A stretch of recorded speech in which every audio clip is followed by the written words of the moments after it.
السلام علیکم ورحمۃ اللہ وبرکاتہ۔ نحمدہ و نصلی علی رسولہ الکریم، اما بعد، فاعوذ باللہ السمیع العلیم من الشیطان الرجیم من ہمزہ ونفخہ ونفثہ۔ رب اشرح لی صدری ویسر لی امری واحلل عقدۃ من لسانی یفقہوا قولی۔ آج ہم ہمارا وہ موضوع تھا طلاق والا، اسے آج شروع کرتے ہیں۔ اس میں سے بھی عورتوں کو خاص کر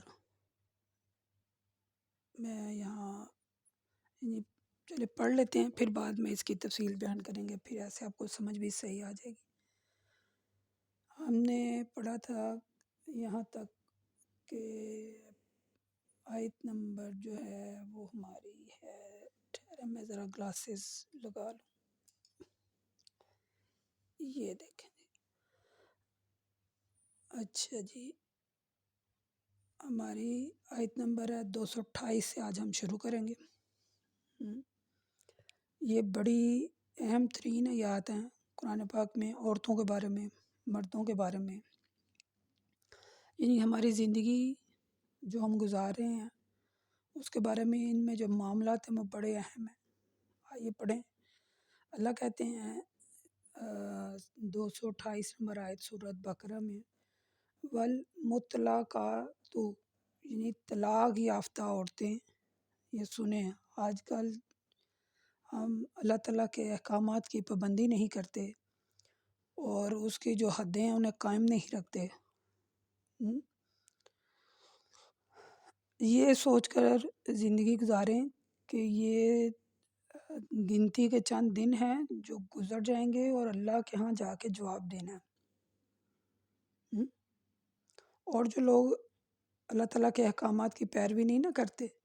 وہ آپ کہیں بھی دیکھ لیجئے گا، زندگی کے کہیں بھی کسی بھی شعبے میں کسی بھی جگہ پہ وہ قطعاً کامیاب نہیں ہوں گے۔ ان کی زندگی رسوا ہی رسوا ہے، دنیا میں بھی اور آخرت میں بھی تو آئی ہے، دنیا میں بھی ان کی رسوا زندگی ہے۔ اللہ کہتے ہیں آیت نمبر 228 سورہ بقرہ میں کہ طلاق یافتہ عورتیں اپنے آپ کو 3 ماہ تک روکے رکھیں۔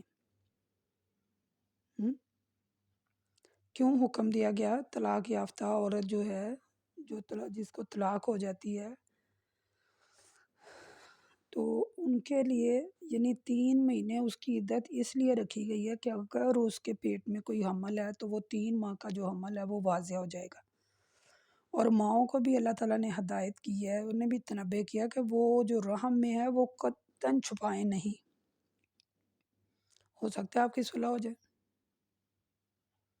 یہاں تک نوبت ہی نہ آئے، اور اگر نوبت آ گئی ہے تو اب 3 ماہ اپنے آپ کو روکے رکھیں۔ یعنی طلاق والی عورتیں اپنے آپ کو 3 مہینے روکے رکھیں، اور ان کے لیے حلال نہیں ہے کہ اللہ نے ان کے رحم میں جو کچھ پیدا کیا ہے اسے چھپائیں۔ یؤمنون باللہ والیوم الآخر، اگر وہ اللہ پر اور آخرت کے دن پر ایمان رکھتی ہیں تو ان کو چھپائیں نہیں، ظاہر کریں۔ وبولاتہن حقا، اور ان کے شوہر زیادہ حق رکھتے ہیں کہ یعنی وہ، میں نے جیسے آپ کو ابھی کہا کہ وہ زیادہ حق رکھتے ہیں کہ وہ انہی کے پاس دوبارہ لوٹ جائے۔ اگر اصلاح کا ارادہ رکھتے ہیں، مثلا اگر عورت جو ہے وہ طلاق جس نے لے لی ہے تو اگر اس کے 3 ماہ طلاق عدت کا حکم اس لیے ہے کہ اگر 3 ماہ کا حمل اسے ہو گیا ہے تو وہ اسے چھپائے نہ اور وہ دوبارہ اپنے شوہر کے پاس چلی جائے۔ ہو سکتا ہے اس کی کوئی صلح کا پروگرام بن جائے تو ان کی صلح ہو جائے۔ اور عورتوں سے بھی، یعنی عورتوں کے بھلے طریقے سے جو حقوق ہیں انہیں ان کے ذمے کچھ فرائض ہیں، اور مردوں کو عورتوں پر 1 گنا فضیلت ہے۔ اللہ غالب حکمت والا ہے۔ عورتوں پر مردوں کو فضیلت دی گئی ہے۔ الطلاق المرتان، طلاق 2 بار ہے، پھر بھلے طریقے سے روک لینا یا شائستہ طریقے سے چھوڑ دینا۔ اور تمہارے لیے حلال نہیں ہے کہ تم ان عورتوں کو جو کچھ دے رکھا ہے اس میں سے کچھ لو، سوائے اس کے کہ ان دونوں کو یہ اندیشہ ہو کہ وہ اللہ تعالیٰ کی حدود کو قائم نہیں رکھ سکیں گے۔ سو اگر تمہیں کوئی اندیشہ ہے تو اللہ کی حدود کو قائم نہ رکھ سکو گے تو ان دونوں پر اس چیز میں کوئی حرج نہیں ہے جو عورت بدلے میں دے، یعنی یہ اللہ کی مقرر کردہ حدود ہیں، ان سے تجاوز نہ کریں، اور جو تجاوز کرے گا وہی ظالم ہے۔ یہ عورت کو اللہ تعالیٰ نے بڑا زیادہ، عورت کو اللہ تعالیٰ نے سیفٹی میں رکھا ہے۔ اسلام نے عورت کو بہت زیادہ جو ہے وہ محفوظ رکھا ہے، محفوظ، لیکن مردوں کو تو کم ہی دیکھا ہے۔ عورتیں جو زیادہ یعنی کہ اپنی زبان کی وجہ سے، یعنی مرد کو، یہ میں بات جو ہے نا دنیاوی لحاظ سے کر رہی ہوں، یہ یعنی اس کی ایسے ہی میرے ذہن میں آ گئی، تو میں دنیاوی لحاظ سے مرد کو زبان چلانے والی عورت سے سخت نفرت ہوتی ہے۔ یہ آپ بات یاد رکھیے گا کہ میں نے بہت زیادہ عورتیں ایسی دیکھی ہیں جو مردوں کے سامنے زبان بھی بہت چلاتی ہیں اور اس کے ماں باپ کو گالیاں بھی نکالتی ہیں، اور بہت برے الفاظ میں اس کے سامنے اس کے ماں باپ کی تذلیل کرتی ہیں۔ اللہ تعالیٰ نے مرد کو فضیلت دی ہے عورت پر، تو عورت کو چاہیے، جیسے یہ ہم نے پڑھ لیا ابھی کہ پہلے ہم نے پڑھا کہ حیض کیا ہے، پھر حیض کے بارے میں بتایا گیا کہ یہ ایک ناپاکی ہے، اور تم عورتوں کے پاس تب تک نہ جاؤ جب تک وہ پاک نہ ہو جائیں، اور عورتیں تمہاری کھیتی ہیں، عورتیں تمہاری کھیتی ہیں، تم ان کے پاس جیسے مرضی آیا کرو، یعنی اپنی کھیتی میں، یعنی کھیتی مراد بچے پیدا ہوتے ہیں نا، تو جب ناپاک ہو ان کے پاس نہ جاؤ، اور جو کوئی غلطی کر بیٹھے تو اللہ تعالیٰ کہتا ہے اس کی غلطی کو معاف کر دیتا ہوں۔ لیکن عورتیں جو ہیں، پھر آگے یہاں آگے طلاق کا ذکر ہم نے پڑھا کہ طلاق یافتہ جو عورت ہے وہ 3 ماہ اپنے آپ کو روکے، اور جو اس کا حمل ہے وہ واضح ہو جائے گا، اور اگر اسے پتہ چل جائے کہ 3 ماہ کا حمل واضح حمل ہے مجھے، تو وہ اپنے شوہر کے پاس واپس لوٹ جائے۔ اس سے بہتر اس کے لیے کوئی ٹھکانہ نہیں ہے، ہو سکتا ہے کہ اس کی صلح بھی ہو جائے۔ اور اگر پھر ایسے نہیں کچھ معاملات سنبھل رہے یا کچھ ایسے نہیں ہو رہا ہے، تو اگر ان کی طلاق ہو گئی ہے اور مثلا اس کی عدت پوری ہو گئی ہے، کوئی واضح حمل نہیں ہے، اگر تو واضح حمل ہے تو اپنے شوہر کے پاس آئے، ٹھیک ہے۔ اللہ نے اس میں کوئی نہ کوئی برکت رکھی ہوگی، تو صلح بھی ہو سکتی ہے، صلح ہو سکتی ہے۔ اور اس کے بعد اگر وہ یعنی کہ یہ دونوں نہیں اور طلاق ہو گئی ہے، تو طلاق جو ہے وہ 2 مرتبہ ہے، یعنی اگر وہ اسے طلاق دے دیتا ہے، اگر وہ اس یعنی کہ ماہانہ ایام میں ہے،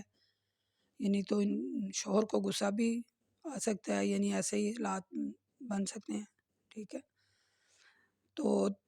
اگر وہ پھر یعنی کہ اگر اس نے کہہ دیا ہے وہ ماہانہ ایام میں تھی، تو وہ وہیں رہے، جب وہ پاک صاف ہو جائے پھر وہ رجوع کریں، تو پھر اللہ تعالیٰ معاف کرنے والا ہے۔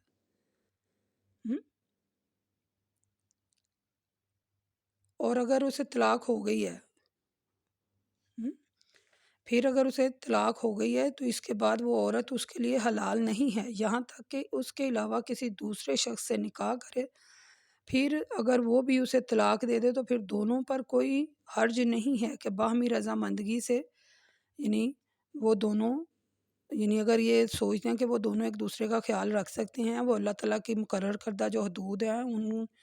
ان کے اندر رہ کر اپنی زندگی گزار سکتے ہیں، تو ان دونوں کے لیے کوئی حرج نہیں ہے کہ وہ دوبارہ شادی کر لیں۔ یعنی اگر ایک عورت طلاق لے لیتی ہے، پھر عدت پوری کرتی ہے، پھر بعد میں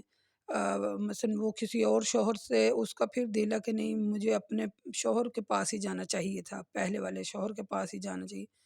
اس کے لیے یہ ہے کہ وہ کسی دوسرے شوہر آدمی سے شادی کرے، اور وہ پھر آپس میں تعلقات کو قائم رکھیں، پھر وہ اس کو طلاق دے، پھر وہ اس سے شادی کرے اپنے پہلے شوہر سے۔ لیکن ایسے یہ اللہ تعالیٰ کی بتائی ہوئی حدیں ہیں، ایسے ہی کریں،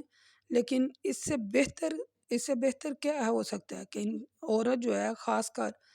اپنے گھر بار کو سمجھے، اپنے شوہر کی عادات کو سمجھے۔ اس لیے کہا گیا ہے کہ ہر انسان میں اللہ تعالیٰ نے خوبیاں اور خامیاں رکھی ہیں، تو پھر ساتھ میں اللہ نے یہ بھی کہا کہ اللہ صبر والوں کے ساتھ ہے۔ اور پھر اگر ان تمام باتوں کے باوجود بھی اگر نہیں نبھ رہی تو ظاہر ہے طلاق ہی ہونی ہے۔ ٹھیک ہے،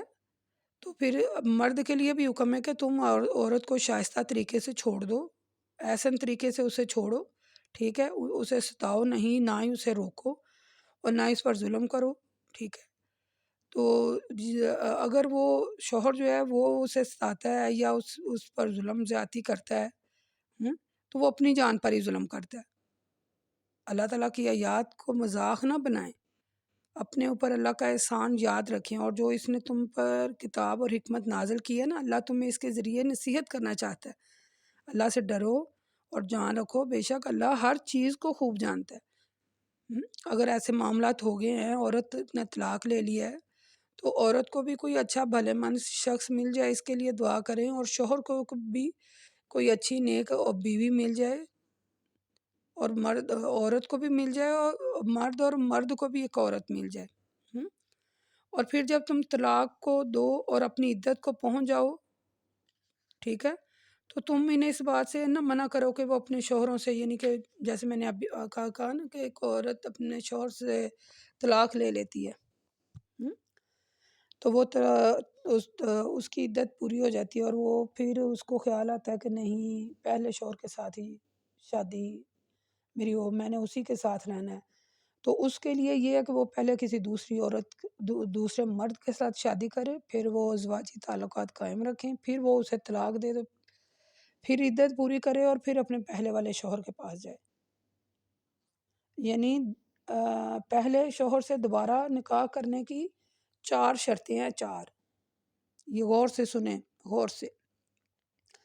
دوسرا شوہر اس عورت کو اتفاقاً طلاق دے، یعنی دوسرا شوہر اس سے صحبت بھی کرے اور پھر اسے طلاق دے۔ دوسرے شوہر نے اس لیے کہا نا کہ یعنی اس مرد کو بتایا ہو کہ تمہارے ساتھ میں نے اس وجہ سے شادی کرنی ہے، یہ یعنی چھپ چھپا کے یا چوری چھپے یا اس کو بغیر بتائے ایسے نہ کرے، پہلے شوہر کو بتائے۔ اس عورت کو اور پہلے شوہر کو یقین ہو کہ اب وہ اللہ تعالیٰ کے احکام کی خلاف ورزی نہیں کریں گے، ٹھیک ہے۔ یہ وضاحتیں اس لیے بیان کی جا رہی ہیں کہ اچھی طرح ان امور کو سمجھیں، اس میں حکمت ہے۔ دوسرے شوہر سے نکاح اور صحبت کی شرط لگانا اس میں تمام مردوں کے لیے عبرت کا سامان ہے۔ میں آپ کو بتاؤں، وہ طلاق سے محض اس خیال سے باز رہیں گے کہ وہ عورت سے دوبارہ نکاح نہ کر سکیں، یعنی دوبارہ نکاح نہیں کر سکتے ہیں جب تک دوسرا شوہر اس سے صحبت نہ کر لے۔ یہ میں لائن ذرا فکرہ دوبارہ آپ کو دہراتی ہوں تاکہ اپنے کے ذہن نشین ہو جائے یہ بات۔ ایک جو عورت ہے وہ اور جو مرد ہے، دونوں کو یہاں ہائی لائٹ کیا گیا ہے کہ دوسرے شوہر سے نکاح اور صحبت کی شرط لگانا اس میں تمام مردوں کے لیے عبرت ہے۔ کوئی شوہر یہ نہیں چاہے گا کہ اس کی جو عورت ہے وہ یعنی دوسرے مرد کے پاس جائے اور اس سے ازواجی تعلقات قائم رکھے، پھر اس سے طلاق لے، پھر وہ آئے۔ کیا کوئی شوہر ایسے آپ پسند کرتا ہے؟ آپ خود اس بات کو ذرا اپنے ذہن میں اپنے شعور کے ساتھ سوچئے گا کہ کوئی یہ بات اس کو پسند ہے؟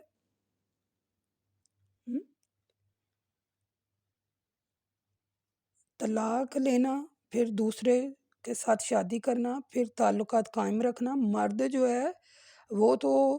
اپنی جو اس کی بیوی ہے وہ اپنے جو اس کے فرسٹ کزن ہوتے ہیں یا بہن بھائیوں، یعنی جو خالہ کے اور پھوپھیوں کے جو بیٹے ہوتے ہیں، مرد عورت اگر ان کے ساتھ بھی کوئی ہنس کے بات کر لے تو مرد کو تو وہ بڑی بری لگتی ہے، تو وہ کیسے برداشت کرے گا کہ میں نے اسے طلاق دی، پھر وہ کسی اور مرد کے ساتھ سوئی، اس کے ساتھ تعلق رکھے، پھر وہ دوبارہ میرے ساتھ نکاح کرے۔ یعنی یہ مردوں کے لیے عبرت کا سامان ہے۔ عبرت کا سامان ہے، مرد کے لیے عبرت کا سامان ہے یہ۔ وہ طلاق سے محض اس خیال سے باز رہیں گے کہ وہ عورت سے دوبارہ نکاح نہ کر سکیں گے۔ یعنی جب تک دوسرا شوہر اسے صحبت نہ کرے، یہ چیزیں ان کے لیے باعث عبرت ہیں۔ وہ کب چاہیں گے کہ ان کی بیوی کسی دوسرے مرد کے پاس جائے؟ ہم؟ اللہ تعالیٰ کے احکامات اور اللہ تعالیٰ کی مصلحتوں اور حکمتوں کو سمجھیں۔ اگر آپ شعور رکھتے ہیں تو ان باتوں کو سمجھیں۔ آگے آیت نمبر آگے اللہ تعالیٰ کہتا ہے وَإِذْ طَلَقْتُمُ النِّسَاءَ، یہ آیتیں بھی میں نے جیسے آپ کو پہلے بتایا نا کہ یہ صورت بھی بڑی طویل ترین ہے اور اس کی آیات بھی بڑی لمبی لمبی ہے، تو میں ذرا سوچ سمجھ کے ان کو پڑھتی ہوں تاکہ اس میں کوئی مسٹیک نہ ہو جائے اور آپ کی زندگی اچھی طرح سمجھ کر نا ان کو پڑھ کر تو اچھی طرح بدلے۔ آگے ہم پڑھتے ہیں، یہ طلاق کے بارے میں ہی موضوع ہے۔ اس کو اچھی طرح ذہن نشین کیجیے گا کہ یہ کیا باتیں کی جا رہی ہیں۔ یہ عورتیں، خاص کر عورتوں کے لیے کہ یہ بڑی زیادہ اہم باتیں ہیں، اہم، ٹھیک ہے۔ آگے اللہ تبارک و تعالیٰ کہتے ہیں اور جب تم عورتوں کو طلاق دو اور وہ اپنی عدت کو پہنچ جائیں تو تم انہیں اس بات سے مت روکو کہ وہ اپنے شوہر سے نکاح کر لیں، ٹھیک ہے، اور باہم رضامند ہوں تو اچھے طریقے سے انہیں چھوڑ دو۔ یہ نصیحت اس شخص کو کی جاتی ہے جو تم میں سے اللہ پر اور آخرت کے دن پر ایمان رکھتا ہے، یہ تمہارے لیے زیادہ پاکیزہ اور زیادہ طہارت کا ذریعہ ہے۔ اللہ تعالیٰ چاہتا ہے اور تم نہیں جانتے۔ اور مائیں اپنی اولاد کو، یہ ذرا غور سے سنیے گا، غور سے یہ بات توجہ طلب ہے، اور مائیں اپنے بچوں کو پورے 2 سال دودھ پلائیں۔ یہ حکم اس کے لیے ہے جو دودھ پلائی کی مدت پوری کرنا چاہتا ہے، اور باپ کے ذمہ بھلے طریقے سے ان عورتوں کا کھانا، لباس اور کسی بھی یعنی کہ اس کو پابند نہ کرے، اس کا خاص خیال رکھے۔ اللہ تعالیٰ نے عورت کو کھیتی قرار دیا ہے مرد کے لیے کہ مرد جو ہے، عورت کھیتی ہے، مرد جس طرح چاہے کرے، ٹھیک ہے، یعنی اپنی جو بیوی ہے اس کا کھیتی سے دوبارہ جو کس طرح اس سے فصل لی جاتی ہے، جب وہ اس میں بیج ڈالتا ہے تو کیا ایک شوہر جو ہے جب وہ بیج ڈالتا ہے تو وہ اپنی کھیتی میں، یعنی ایک انسان کی مثال میں آپ کو یہاں دوں کہ ایک انسان کے پاس زمین ہے، اس کی کھیتی ہے، تو وہ اس میں بیج ڈالتا ہے تو اس کا خیال رکھتا ہے۔ اچھی فصل پانے کے لیے کسان کیا کرتا ہے اپنی زمین میں سے اچھی فصل پانے کے لیے؟ اس کی وہ جو کیا کہتے ہیں پنجابی میں، اس کی گوڈی کرتا ہے، پھر اس کو پانی دیتا ہے، پھر اس میں کھاد ڈالتا ہے، پھر اس کا خیال رکھتا ہے۔ دیکھا نا فصل ہو تو اس میں جو دوسری تیسری جڑی بوٹیاں اگاتی ہیں انہیں اٹھا کر باہر پھینکتا ہے تاکہ اس کی فصل اچھی ہو۔ کتنا پروٹیکٹ کیا ہے اسلام نے عورت کو، کتنی اس کی حفاظت کی ہے۔ پھر بھی اگر عورت جو ہے وہ اس سے بھاگے یا اپنے آپ کو اللہ تعالیٰ کے حدود کے اندر نہ رکھے تو پھر اس نے بھی اللہ کے ہاں جواب دینا ہے۔ میں نے پہلے بات کرنے سے پہلے کہا تھا مردوں میں بھی ہیں لیکن کم، عورتیں زیادہ ہیں۔ تو دودھ پلانے کا جو یہ ہے اللہ نے پھر مردوں کے ذمہ لگایا کہ اگر یعنی آپ کی باہمی رضامندگی ہے کہ آپ دودھ نہیں پلانا چاہتے تو پہلے تو اللہ نے کہا کہ 2 سال اور مائیں اپنے بچوں کو 2 سال دودھ پلائیں۔ آج کل کی ہماری خواتین کیا کرتی ہیں، یعنی اپنی ان کی جو باڈی ہے وہ خراب نہ ہو جائے اس لیے بچوں کو دودھ ہی نہیں پلاتی، جبکہ یہاں حکم دیا گیا ہے کہ پورے 2 سال دودھ پلائیں۔ میں ساری عورتوں کو ہائی لائٹ نہیں کر رہی، میں صرف ایک جو جرنل بات ہے نا جو دیکھتے ہیں ہم لوگ، کہ میں نے کئی اکثریت میں دیکھا ہے، اور یہ جو لڑکیاں آج کل بچے ہو جاتے ہیں تو انہیں دودھ نہیں پلاتی، جی ہمارا جو ہے وہ جسم خراب ہوتا ہے اس وجہ سے، لیکن انہیں یہ نہیں پتا کہ اللہ کا حکم ہے دودھ بچوں کی غذا اللہ تعالیٰ نے یعنی کہ ماں کے اس حصے میں رکھی ہے۔ تو اگر یہاں پھر آگے اللہ کہتا ہے کہ اگر وہ دونوں اس بات پر اگر وہ دودھ پلا رہی ہے تو باپ کے ذمے، پھر باپ کے ذمے آ گیا کہ وہ اس عورت کا کھانے کا، لباس کا، اس کے آرام کا خیال رکھے۔ یعنی اس کو کسی بھی قسم کا کوئی بھی نقصان نہ پہنچائے۔ نہ ہی عورت مرد کو پابند کرے، اور نہ ہی مرد، باپ جو ہے وہ اپنی جو ماں ہے اس کی کسی وجہ سے اس کو پابند نہ کرے، کوئی یعنی کہ بوجھ نہ ڈالے۔ ظاہر ہے اس نے بچہ جنا ہے بڑی مشکل سے، پھر بھی اس کو دودھ پلا رہی ہے،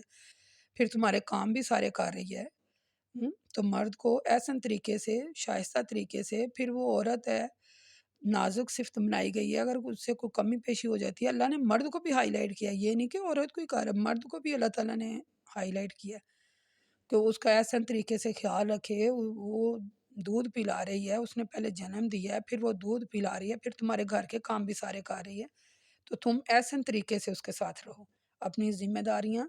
احسن طریقے سے نبھاؤ۔ پھر آگے اللہ تعالیٰ کہتے ہیں کہ پھر اگر وہ دونوں باہمی رضامندگی اور مشورے سے دودھ چھڑانا چاہیں تو اس میں گناہ نہیں ہے۔ اگر تم اپنی اولاد کو کسی دوسری سے دودھ پلوانا چاہو تو اس میں بھی کوئی حرج نہیں ہے، یعنی بھلے طریقے سے اگر تم چھوڑ دیتے ہو تو دودھ دوسری دایا پلا لے تو اس میں کوئی حرج نہیں ہے۔ لیکن اللہ سے ڈرو اور یہ جان رکھو کہ اللہ تمہارے کاموں کو خوب دیکھ رہا ہے۔ ان اللہ بما تعملون بصیرا، یہ جو آیت ہے نا، جب میں یہ پڑھتی ہوں نا کہ اللہ تمہارے کاموں کو دیکھ رہا ہے اور خوب دیکھ رہا ہے، اب یہ لفظ آ گیا خوب دیکھ رہا ہے، تو آپ یقین کریں کہ یہ میرے جسم میں ایسے سرایت کر جاتے ہیں، میرے رونگٹے کھڑے ہو جاتے ہیں جب میں یہ آیت پڑھوں نا کہ اللہ تمہارے کاموں کو دیکھ رہا ہے۔ اللہ سے ڈریں اور اپنی زندگی اللہ تعالیٰ کی مقرر کردہ حدود کے اندر ہی رہ کر اپنی زندگی گزاریں۔ والذین یطوفون منکم ویذرون ازواجا، اور تم میں سے جو لوگ فوت ہو جائیں اور اپنی بیویاں چھوڑ جائیں تو وہ عورتیں اپنے آپ کو 4 ماہ 10 دن انتظار میں، یعنی 4 ماہ 10 دن ان کی عدت ہے، جو جن عورتوں کے شوہر فوت ہو جائیں۔ طلاق والی کی عدت کے بارے میں ہم نے پڑھا، ٹھیک ہے۔ پھر آگے بچے والی ماں کے بارے میں ہم نے پڑھا کہ وہ دودھ پلائے اور کیا ہے، اور اس کے آگے جب شوہر فوت ہو جائے تو بیویاں اپنے آپ کو 4 ماہ 10 دن روکے رکھیں، اور پھر جب وہ اپنی عدت پوری کر لیں تو تم پر اس چیز میں کوئی حرج نہیں ہے، یعنی جو وہ اپنی ذات کے حوالے سے، یعنی کوئی اگر فیصلہ کرتی ہے تو اس میں کوئی حرج نہیں ہے، اور جو تم کرتے ہو اللہ پھر دیکھیں وہی بات ہے، جو کچھ ہم کر رہے ہیں واللہ بما تعملون خبیر، اللہ اسے خوب باخبر ہے۔ ٹھیک ہے۔ ولا جناح علیکم، اور اس بات میں تم پر کوئی حرج نہیں ہے کہ تم اشاروں میں ان عورت سے نکاح کا پیغام بھیجو اور اپنے دل میں پہلے سے مخفی رکھو، کیونکہ وہ جو ہے، یعنی ایک عورت جو ہے اس کا شوہر فوت ہو جاتا ہے تو وہ 4 ماہ 10 دن عدت میں اس عدت یعنی ایام میں انہیں کوئی نکاح کا پیغام نہ بھجوائے، اپنے دل میں بات رکھو، جب وہ اس کی عدت پوری ہو جائے تو پھر یعنی وہ ایسے ہو سکتا ہے کہ اپنا نکاح کا پیغام بھیجیں، اور ضرور یعنی کہ اس میں کوئی حرج نہیں ہے، لیکن 4 ماہ 10 دن عدت پوری کرے۔ ٹھیک ہے۔ اس کے اللہ جانتا ہے کہ تم ان عورتوں کا ذکر ضرور کرو گے، لیکن تم ان سے کوئی خفیہ وعدہ نہ کرو، مگر یہ کہ شائستہ طریقے سے کوئی بات کہہ دو اور نکاح کرو، ٹھیک ہے، یہاں تک کہ وہ عدت اپنی پوری کر لیں، اور جان رکھو جو تمہارے دلوں میں ہے اللہ اسے جانتا ہے، اور سو تم اس سے ڈرو اور جان لو کہ اللہ بخشنے والا اور رحم والا۔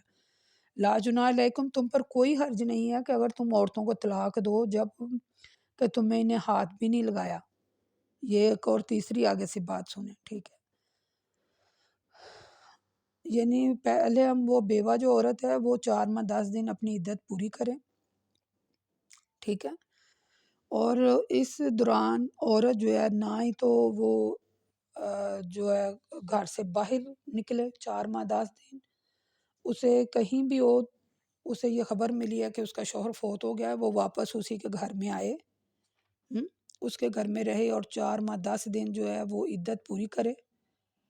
ٹھیک ہے، اور 4 ماہ 10 دن عدت پوری کرے، اور اس حصے میں اگر وہ جو بیوہ عورتیں ہیں، ٹھیک ہے، یعنی مردوں کو یہاں اس آیت میں مردوں کو بھی ہائی لائٹ کیا گیا ہے کہ اگر بیوہ اور وہ بیوہ ہو گیا ہے تو 4 ماہ 10 دن اس کے سامنے کوئی بھی ایسی بات نہیں کہیں جو مرد کے دل میں ہے، اور اس کی عدت پوری ہو جاتی ہے تو وہ بات کر سکتا ہے اس سے، ٹھیک ہے، نکاح کی بات کر سکتا ہے اس سے اچھے طریقے سے، وہ اسے چھپائے نہیں، لیکن ان دنوں میں بات نہ کرے جب تک وہ عدت میں ہے، ٹھیک ہے۔ تو ان باتوں کو اچھی طرح سمجھ لیں، اسی میں بہتری ہے، اور اللہ جانتا ہے جو کچھ وہ کر رہے ہیں، یعنی جو کچھ تمہارے دلوں میں، اللہ اسے باخبر ہے۔ اور یہاں یہ جو باتیں ہیں نا، اس کے آگے اللہ تعالیٰ فرماتا ہے جو مصیبت تمہیں پہنچتی ہے وہ تمہاری ہی بدعمالیوں کا نتیجہ ہوتی ہے، اور تمہیں بہت سی بدعمالیوں کو تو اللہ تعالیٰ ایسے ہی معاف کر دیتا ہے، یعنی اس کی کوئی سزا نہیں ہوتی، ایسے ہی معاف کرتا ہے، لیکن جو کوئی مصیبت پریشانی پہنچتی ہے تو وہ تمہاری بدعمالیوں کا نتیجہ ہے۔ آگے تیسرا نمبر ہے کہ اگر تم عورتوں کو طلاق دو، یعنی نکاح ہو گیا ہے تو آپ نے ان کے ساتھ ازواجی جو تعلقات ہیں قائم نہیں کیے ہیں تو اس کو طلاق دے دیا، ٹھیک ہے، تو اللہ کہتا ہے کہ تم نے انہیں ہاتھ بھی نہیں لگایا اور ان کے لیے کوئی مہر مقرر نہ کیا ہو اور انہیں کچھ خرچہ دے دو۔ دوبارہ سنیں، اگر تم عورتوں کو طلاق دو جب تم نے انہیں ہاتھ بھی نہیں لگایا یا ان کے لیے کوئی مہر مقرر ہی نہیں کیا اور انہیں کچھ خرچہ دے دو، وسعت والے پر اس کی گنجائش کے مطابق ہے اور تنگ دست والے پر اس کی ہمت کے مطابق ہے۔ یہ فائدہ پہنچتا ہے، یعنی بھلے طریقے سے یہ نیکی کرنے والوں پر حق بنتا ہے، یعنی آپ کا نکاح، شادی ہو گئی ہے، آپ کی نکاح ہو گیا، لیکن آپ نے عورت کو ہاتھ نہیں لگایا، اسے چھوا نہیں ہے، تو یعنی معاملات ایسے بن جاتے ہیں نا۔ آپ دیکھیے گا یہ جو باتیں یہاں قرآن میں لکھی گئی ہیں یہ زمانے میں ایسے ہی ہو رہا ہے، تو پھر اللہ تعالیٰ نے یہ جو حدیں مقرر کر دی ہیں، جو بندہ انہیں کراس کر جاتا ہے وہ پھر اللہ کہتا ہے میں اسے دیکھ رہا ہوں۔ پھر اللہ نے بندے کو پھر بھی ہائی لائٹ کیا کہ تم نے اس کے ساتھ نکاح کیا ہے، اگر تم مال ہے تمہارے پاس تو تم اسے اپنے حیثیت کے مطابق، اگر امیر ہے تو اپنی حیثیت کے مطابق، اگر تنگ دست ہے لیکن اسے کچھ نہ کچھ دو، بھلے طریقے سے اسے کچھ نہ کچھ دو، اور پھر اسے یعنی کہ علیحدہ کرو۔ اور اگر تم نے انہیں چھونے سے پہلے، یعنی اسے ہاتھ بھی نہیں لگایا اور پہلے طلاق دی ہے اور تم ان کے لیے مہر مقرر کر چکے تھے، تو جو مہر تم نے مقرر کیا اس کا آدھا انہیں دو، اور سوائے اس کے کہ وہ عورتیں تمہیں معاف کر دیں یا وہ شخص معاف کر دے جس کے ہاتھ میں نکاح کا بندھن تھا، ٹھیک ہے۔ یعنی پہلے یہ کہا گیا ہے کہ تم نے انہیں ہاتھ نہیں لگایا اور نکاح کے بھی کوئی مقرر نہیں تھا ہوا، یعنی مہر جو ہے وہ مقرر نہیں تھا ہوا، نکاح ہو گیا ہے لیکن اس نے سے ہاتھ بھی نہیں، نکاح میں کوئی چیز نہیں لکھی گئی، ان کے لیے کوئی مہر نہیں تھا۔ سمجھ آ رہی بات کی؟ اگر اللہ کہتا ہے اگر تم ایسی عورتوں کو طلاق دو جن کو تم نے ہاتھ نہیں لگایا لیکن مہر بھی کوئی مقرر نہیں تھا، تو جب تم انہیں چھوڑ رہے ہو تو اپنی ساتھ کے مطابق انہیں کچھ نہ کچھ پھر بھی دے دعا کے تو انہیں اچھے طریقے سے فارغ کرو، یہ نیکی ہے۔ اور اگر تم نے انہیں چھونے سے، یعنی اگر یہاں ایک دوسرا مسئلہ اگر آ رہا ہے کہ یہاں اللہ کہتا ہے اگر تم نے اسے چھوا بھی نہیں اور مہر مقرر کر چکے ہو، وہاں تو مہر مقرر نہیں تھا لیکن اس کے لیے بھی حکم ہے کہ کچھ دے، اور یہاں مہر مقرر ہے، تو پھر اللہ کہتا ہے جو مہر مقرر ہے، یعنی اگر تم اس میں سے نصف دینا چاہو یا وہ جو عورت ہے ایک دوسرے کو معاف کر دیں تو کوئی اس میں کوئی حرج نہیں ہے، یعنی معاف کر دیں اس میں، یا وہ جس نے مہر مقرر کیا یعنی ہاتھ نہیں ابھی لگایا عورت کو تو مہر مقرر ہے تو اس میں سے بھی کچھ نہ کچھ دیں، اور آپس میں ایک دوسرے کے احسان کو فراموش نہ کریں، اللہ دیکھ رہا ہے جو تم کر رہے ہیں۔ یہ دیکھیں پھر یعنی یہ آیتیں بڑی سخت آیات ہیں یہ، جن کے آخر میں یہ لکھا جا رہا ہے کہ جو تم کر رہے ہو اللہ دیکھ رہا ہے، جو تم کر رہے ہو اللہ اسے باخبر ہے۔ حافظو علی الصلاۃ، پھر اللہ کہتا ہے تمام نمازوں کی اور خاص طور پر درمیان والی نماز کی پابندی کرو، اللہ کے سامنے عاجزی سے کھڑے رہو، ٹھیک ہے۔ آگے اللہ کہتے ہیں پھر اگر تمہیں کوئی خوف ہو سواری کا یا پیادے کا، تو جب تم امن میں ہو جاؤ تو اللہ کو اسی طرح یاد کرو جیسے اس نے تمہیں وہ باتیں سکھائیں جو تم نہیں تھے جانتے، ٹھیک ہے؟ اب آگے آئیں، یہ 2 آیتیں بیچ میں سے ایک یعنی کہ اور سی، پھر آگے وہی مسئلہ چلا آ رہا ہے کہ اور جو تم میں سے جو لوگ فوت ہو جائیں اور اپنی بیویاں چھوڑ جائیں تو وہ اپنی بیویوں کے لیے 1 سال کے خرچے کی وصیت کر دیں، یعنی گھر سے نہ نکالیں، وہیں وہ عدت پوری کریں۔ اگر وہ خود نکل جائیں تو وہ ان پر کوئی عرض نہیں ہے، لیکن اپنی ذات کے حوالے سے شائستہ طریقے سے، یعنی کہ وہ وہاں رہیں، اگر رہنا چاہتی ہیں تو رہیں، اللہ غالب حکمت والا ہے، اور اگر وہ نہیں رہنا چاہتی ہیں تو ان پر کوئی حرج بھی نہیں ہے، اور متعلقہ عورتوں کو بھی بھلے طریقے سے خرچ دو، یہ متقیوں پر حق ہے۔ اللہ کہتے ہیں اسی طرح تمہارے سامنے یہ آیات کھول کھول کر بیان کی گئی ہیں تاکہ تم سمجھو۔ ہم؟ ٹھیک ہے، یہاں یہ ایک اور موضوع جو تھا، یہ ہم آگے اس کے بارے میں نے وضاحت سے نہیں کہا کیونکہ آگے بھی اس کے بارے میں یاد آ رہی ہیں، ان میں پھر آپ کو یہ جو بیوہ عورت کی عدت کے بارے میں نا، یہ میں نے پہلے میں سوچ رہی تھی کہ بیچ میں بیان کر دوں، لیکن آگے بھی یاد آ رہی ہیں، پھر ان میں آپ کو مزید وضاحت سے بیان کروں گی کہ بیوہ عورت کس طرح عدت پوری کرے، ٹھیک ہے؟ تو یہاں ایک اور موضوع ہمارا الحمدللہ مکمل ہو گیا۔ اس کے بارے میں بھی میں یہی کہوں گی کہ اگر آپ کو کسی بات کی سمجھ نہیں آئی یا کوئی اس بارے میں آپ سوال کرنا چاہتی ہیں تو آپ ضرور کمنٹ میں پوچھ سکتے ہیں، لیکن میں اینڈ میں آپ سے یہی کہوں گی کہ خاص کر جو عورت ہے، آپ یقین کریں کہ میں نے اپنی زندگی میں بہت عورتیں ایسی دیکھی، انہوں نے طلاق تو وہ اپنے شوہر سے لے لیتی ہیں، اور مرد جو ہے وہ بچے بھی پال لیتا ہے، سب کچھ ہو جاتا ہے، عورتیں بھی بچے پال لیتی ہیں لیکن مرد بھی بچے پالتا ہے، یعنی عورتوں کو بھی دیکھا ہے، مردوں کو بھی دیکھا ہے، لیکن اپنے بچوں کی خاطر ایک عورت جو ہے وہ اپنے بچوں کی خاطر، اتنا بھی میں نے کوئی بندہ نہیں دیکھا، ہوتے ہیں کیسز لیکن کم، کیسز ایسے ہوتے ہیں لیکن بہت ہی کم بچے، کوئی میں نہیں خیال کرتی ہے، میں اپنے ذہن کے فہم کے مطابق آپ سے بات شیئر کرنے لگی ہوں کہ کوئی مرد جو ہے وہ بچے کم ہی چھوڑتا ہے، بیٹیاں شاید چھوڑ دیں لیکن وہ بھی نہیں، بیٹیوں کو بھی نہیں، وہ مرد، میں اب ان کے بارے میں کیا کہوں کہ اپنی اولاد کو کون چھوڑتا ہے، اپنے تخم کو نہیں کوئی چھوڑتا۔ تو عورتیں جو ہیں خاص کر مردوں کا درجہ زیادہ رکھا گیا ہے، آپ اس بات کو سمجھیں، ٹھیک ہے؟ اور اللہ تعالیٰ کے احکامات کے مطابق زندگی گزاریں، کیونکہ یہ بار بار یہ جو یاد ہے نا، ان اللہ بما تعملون خبیر، اور یعنی کہ اللہ جو ہے وہ جو تم کر رہے ہو اللہ اسے دیکھ رہا ہے۔ یہ دیکھیں جب جتنی بھی ہم نے یاد پڑھی ہیں ان کے آخر میں یہی یاد ہے کہ اللہ ان چیزوں سے باخبر ہے جو تم کر رہے ہو، ٹھیک ہے؟ جو تم کر رہے ہو اللہ اسے خوب دیکھ رہا ہے۔ اور پہلے ہم نے پڑھا ان اللہ بما تعملون بصیرا، ٹھیک ہے؟ پھر اللہ کہتا ہے ان اللہ بما تعملون بصیرا، یعنی یہ جو آیات ہم نے وَأَنْتُمْ لَا تَعْلَمُونَ، اللہ کہتا ہے میں سب کچھ جانتا ہوں جو تم نہیں جانتے، اور میں تمہیں دیکھ رہا ہوں، یہ جو یاد ہے نا، یہ میں دیکھ رہا ہوں اور میں باخبر ہوں۔ اب آپ جانتے، اب آپ کا فہم بھی انشاءاللہ کام کرنے لگ گیا ہوگا کہ یہ یاد کب لکھی جاتی ہیں، یہ لفظ کب بولے جاتے ہیں کہ میں دیکھ رہا ہوں جو تم کر رہے ہوں، ٹھیک ہے؟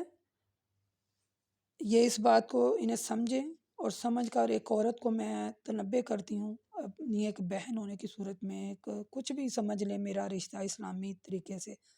اسلامی بہنوں کی طریقے سے، کہ اپنی عورتیں جو ہیں وہ اپنی زبان کو لگام دیں، اور جب اس کی شادی ہو جائے تو وہ خدا را والدین سے ٹیوشن، ماؤں سے ٹیوشن لینا خاص کر چھوڑ دیں۔ میں نے آپ کو پہلے اپنی کسی آڈیو میں کہا تھا کہ جو لڑکیاں شادی کے بعد اپنی ماں کی ٹیوشن لیتی ہیں، آپ یقین کریں کہ ان کی بات طلاق پر ہی ختم ہوتی ہیں، ٹھیک ہے؟ اللہ تعالیٰ ہم سب کو ہدایت دے، ہمارے گناہوں کو اللہ تعالیٰ معاف کر دے۔ آج 29 رمضان ہو گئی، آج 29واں روزہ ہے، تو اللہ تعالیٰ سے دعا کرتے ہیں یا اللہ ہمارے گناہوں کو معاف کر دے اور ہمیں اپنے شوہروں کی خدمت کرنے والیاں بنا دے، کیونکہ یہاں لکھا ہے اللہ تعالیٰ کہتے ہیں کہ ایک عورت اپنے شوہر کی فرما برداری کرے اور جنت کے جس مرضی دروازے سے جائے، اتنا بڑا مقام ہے شوہر کا، ٹھیک ہے؟ بقول قولی ھذا استغفر اللہ استغفر اللہ استغفر اللہ.